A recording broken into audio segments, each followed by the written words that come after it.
1940 का साल है और पूरी दुनिया में एक भयानक वर्ल्ड वॉर जारी है। इस जंग को जीतने के लिए जर्मनी ने एक ऐसा प्लान बनाया है जो किसी ने सोचा भी नहीं था। न कोई हथियार, न कोई आर्मी, सिर्फ पेपर मनी। जर्मनी ने कैंप प्रिजनर्स को हुक्म दिया कि वो नकली ब्रिटिश पाउंड नोट्स बनाएं जो बिल्कुल असली दिखते हों। उनका प्लान था कि उन्हें पूरे ब्रिटेन में डिस्ट्रीब्यूट कर दिया जाए ताकि वहां की इकोनॉमी और बैंकिंग सिस्टम पूरी तरह रूइन हो जाए। लेकिन यह प्लान इतना सिंपल नहीं था जितना सुनने में लगता है। बेकेट को इसका इंचार्ज बनाया गया। इसी दौरान सीन एक वेपन्स फैक्ट्री की तरफ जाता है। वहां एक छोटी बच्ची की बर्थडे थी। जब वो लोग सेलिब्रेशन में बिजी थे, तभी अचानक एक जर्मन बम वहां गिरा। इसने उनकी खुशियां पल भर में डिस्ट्रॉय कर दी। इसके बाद हमें कहानी का मैन कैरेक्टर टॉमी दिखाया जाता है। लोग कभी इसके नाम से डर के मारे कांपते थे, लेकिन आज वो शहर से दूर एक लोनली जगह पर खामोशी से रह रहा है। इसका एक दोस्त उसे बताता है कि कल रात शहर पर हमला हुआ था। वो कहता है कि सर्वाइवर्स उनके नेबरहुड के पास छुपे हुए हैं। असल इशू सिर्फ लोग नहीं थे। असल बात यह थी कि उनमें से एक औरत ने टॉमी को पहचान लिया और जॉनी से इसके बारे में पूछा। जॉनी ने जवाब दिया कि टॉमी बस एक किताब लिख रहा है और दुनिया से छुपा हुआ है। टॉमी जॉनी को वहां से भेज देता है। थोड़ी देर बाद टॉमी को अपनी खिड़की के बाहर एक छोटी बच्ची दिखती है। वो बाहर जाता है तो वहां एक रेड स्कार्फ पड़ा मिलता है। वो इसे उठा लेता है क्योंकि वो जानता था कि ये इसकी बेटी का है। दूर इसे अपनी बेटी की स्पिरिट खुशी से खेलती हुई नजर आती है। इसे देखकर टॉमी को भी खुशी महसूस होती है। वो स्कार्फ अपने भाई की ग्रेव पर रखता है और आगे निकल जाता है। इसके चेहरे पर एक उदासी होती है। वहां जॉनी आता है और बताता है कि इसकी सिस्टर इससे मिलने आई है। वो अपनी सिस्टर को घर के अंदर भी नहीं बुलाता, बल्कि इसकी कार में बैठकर बात करता है। ईडा अब पार्लियामेंट की मेंबर है। वो लोगों की भलाई के लिए काम करती है, जबकि टॉमी अपने बुरे कामों की वजह से जाना जाता था। वो इससे पूछती है, क्या तुम जानते भी हो कि तुम्हारा बेटा आजकल क्या कर रहा है? वो बर्मिंघम में पीकी ब्लाइंडर्स चला रहा है। ये वही गैंग है जो तुमने बनाई थी और वो इसे बहुत बेदर्दी से चला रहा है। वो खतरनाक फैसले कर रहा है और इसकी लाइफ रिस्क में है। अगर तुम इसकी जान बचाना चाहते हो तो तुम्हें वापस आना होगा। तुम्हें अपने बेटे से बात करनी होगी, वरना इसे फांसी हो जाएगी या इसके दुश्मन इसे मार देंगे। खामोशी के बाद टॉमी जवाब देता है, नहीं, मैं नहीं जाऊंगा। मेरी इस लाइफ में अब कुछ नहीं बचा। ये साफ था कि वो अंदर से पूरी तरह टूट चुका है। अगले सीन में वही फैक्ट्री दिखाई जाती है जहां वेपन्स बनते हैं। अचानक वहां पीकी ब्लाइंडर्स की एक वैन रुकती है और वहां से उनका लीडर ड्यूक बाहर निकलता है, जो टॉमी का बेटा है। इसके आते ही वर्कर्स काम रोक देते हैं। ड्यूक के आदमी गवर्नमेंट का सारा सामान, सप्लाईज अपनी गाड़ियों में लोड करने लगते हैं। एक बहादुर आदमी ड्यूक से कहता है, तुम ये नहीं ले जा सकते, ये हुकूमत की मलकियत है और जंग के लिए जरूरी है। लेकिन ड्यूक का दोस्त आगे बढ़कर उन्हें धमकी देता है कि अगर कोई रास्ते में आया तो वो सिर्फ उन्हें नहीं बल्कि उनकी फैमिलीज को भी नुकसान पहुंचाएंगे। इस वार्निंग के बावजूद जब वो शख्स इसे रोकने की कोशिश करता है तो ड्यूक इसे गोली मार देता है। वो सामान लोड करते रहते हैं और उन्हें कोई नहीं रोक पाता। जब तक एडा वहां पहुंचती है, रॉबरी खत्म हो चुकी होती है और वर्कर्स इस पर गुस्सा होते हैं। वो कहते हैं, क्या तुम तमाशा देखने आई हो? ये सब तुम्हारे पीकी ब्लाइंडर्स का किया धरा है। आधा समझाना चाहती है कि भले ही वो उनकी रिश्तेदार है, लेकिन वो कभी गैंग को सपोर्ट नहीं करती, मगर कोई इसकी बात नहीं सुनता। सीन कट होता है और हम जॉन को पीकी ब्लाइंडर्स के हाइडआउट पर ड्यूक से मिलते हुए देखते हैं। वो एक नकली नोट टेबल पर रखता है और कहता है, मेरे पास मजीद 350 मिलियन पाउंड है। तुम्हें बस ये पैसा क्रिमिनल नेटवर्क्स के जरिए पूरे ब्रिटेन में फैलाना है। इन रिटर्न तुम्हें टोटल का 20% मिलेगा, जो 70 मिलियन बनता है। वो मजीद कहता है कि वो ये डील टॉमी के साथ करने आया था, लेकिन यहां ड्यूक बैठा है। ये सुनकर ड्यूक को गुस्सा आता है।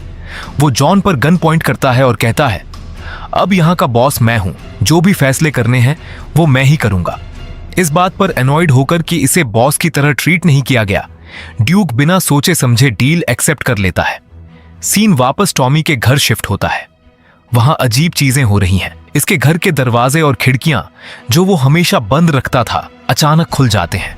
वो देखता है कि एक औरत इसके घर के अंदर बैठी इसकी बुक्स पढ़ रही है। टॉमी इसे देखकर शॉक हो जाता है। वो औरत इसे किसी की याद दिलाती है।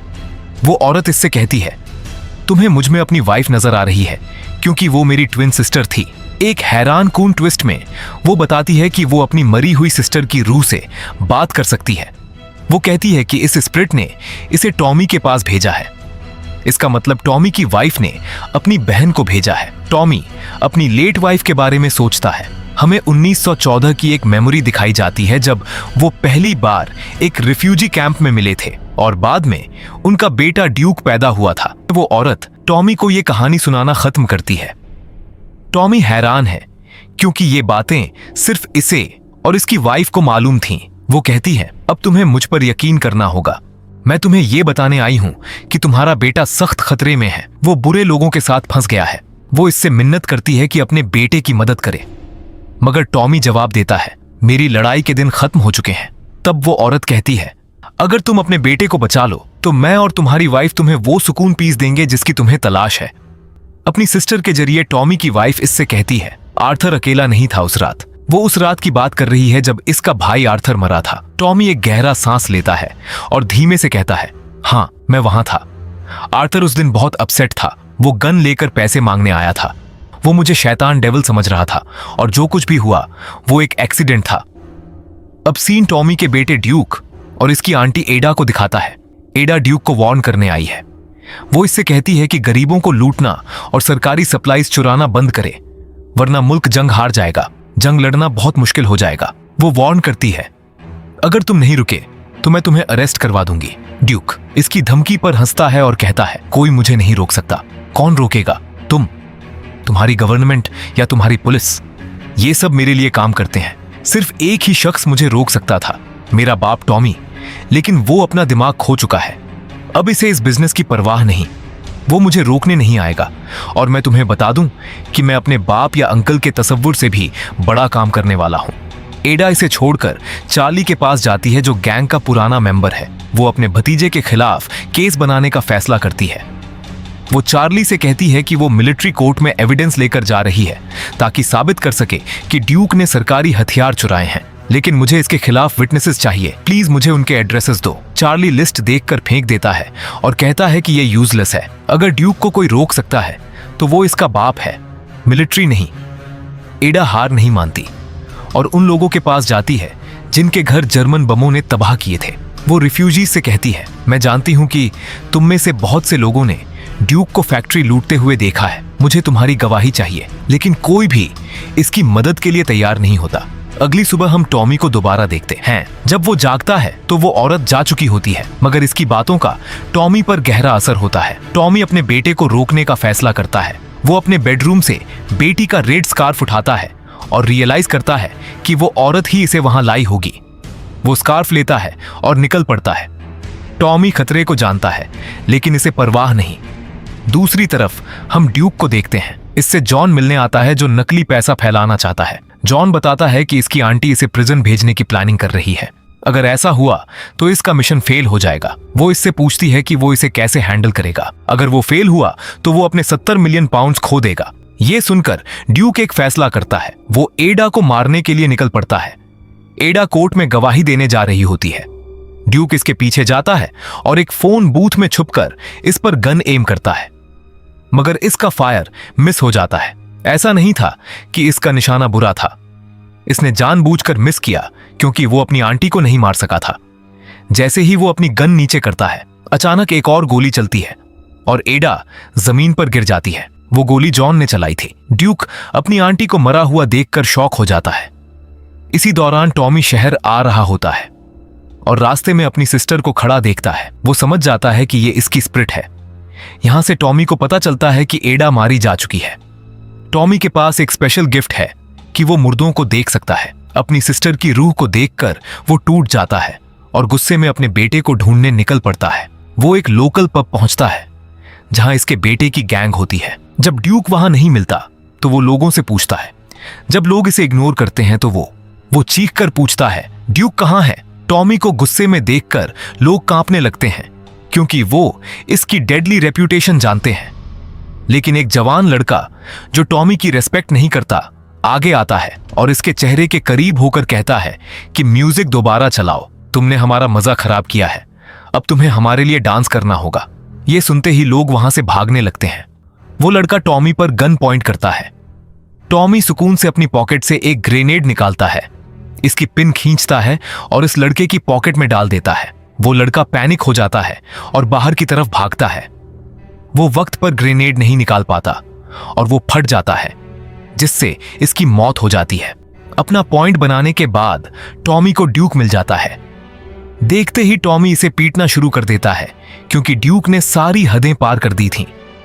टॉमी को लगता है कि ड्यूक ने एडा को मारा है, मगर ड्यूक रोता है और कहता है, मैंने इसे नहीं मारा, मैं इस पर गोली नहीं चला सका, किसी और ने यह किया है।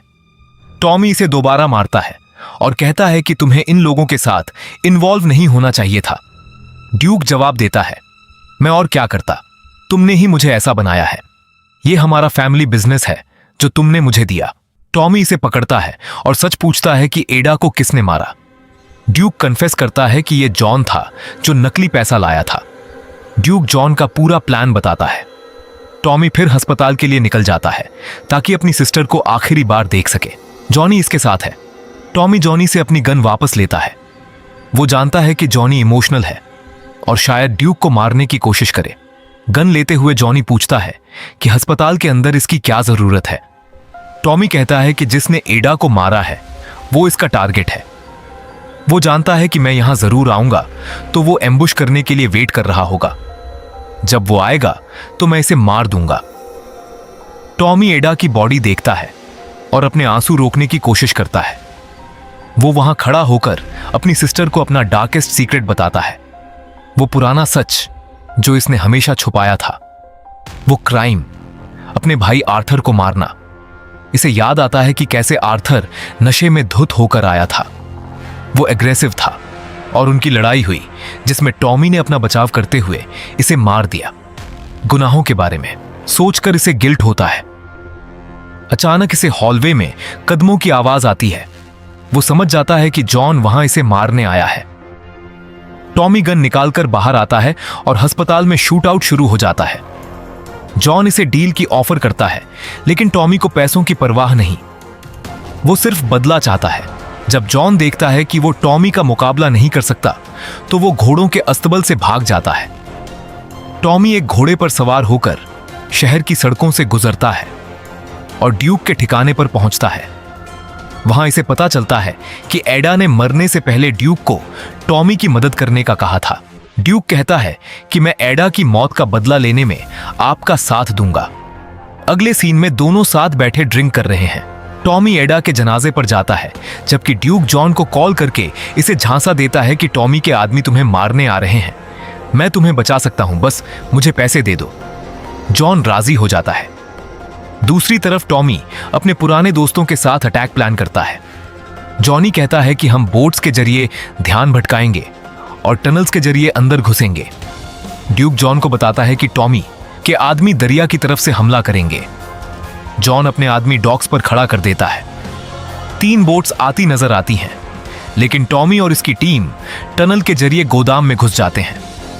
बोट्स के करीब आते ही ड्राइवर पानी में कूद जाते हैं। एक वफादार दोस्त बोट में बम जलाकर आखिरी सेकंड में छलांग लगा देता है। बोट डॉक्स से टकराती है और धमाके से जॉन के गार्ड्स मारे जाते हैं। जॉन को समझ आ जाता है कि ड्यूक ने इसे डबल क्रॉस किया है। वो ड्यूक पर गन तानता है, लेकिन तभी एक और धमाके से दरवाजा टूटता है और टॉमी अपने साथियों के साथ अंदर आता है। वहां फायरिंग शुरू हो जाती है और टॉमी जख्मी हो जाता है। ड्यूक नकली पैसों को आग लगा देता है। जॉन वहां से भागने की कोशिश करता है, लेकिन टॉमी इसका रास्ता रोक लेता है। टॉमी इंतजार करता है कि जॉन इसे मार दे, क्योंकि वो अब जीना नहीं चाहता। जॉन 2 गोलियां चलाता है, लेकिन टॉमी पलटकर इसे मार देता है। टॉमी गिरने वाला होता है कि ड्यूक इसे बचा लेता है। टॉमी ड्यूक से कहता है कि वो स्पेशल गोली चलाकर इसे हमेशा का सुकून दे दे। ड्यूक बोझिल दिल के साथ अपने बाप की आखिरी ख्वाहिश पूरी करता है। टॉमी मुस्कुराते हुए आखिरी सांस लेता है और अपनी फैमिली से रूह में मिल जाता है। ड्यूक सारा नकली पैसा तबाह करने का हुक्म देता है और अपने बाप की चिता को खुद आग लगाता है। इस तरह टॉमी की मौत के साथ ये कहानी खत्म होती है।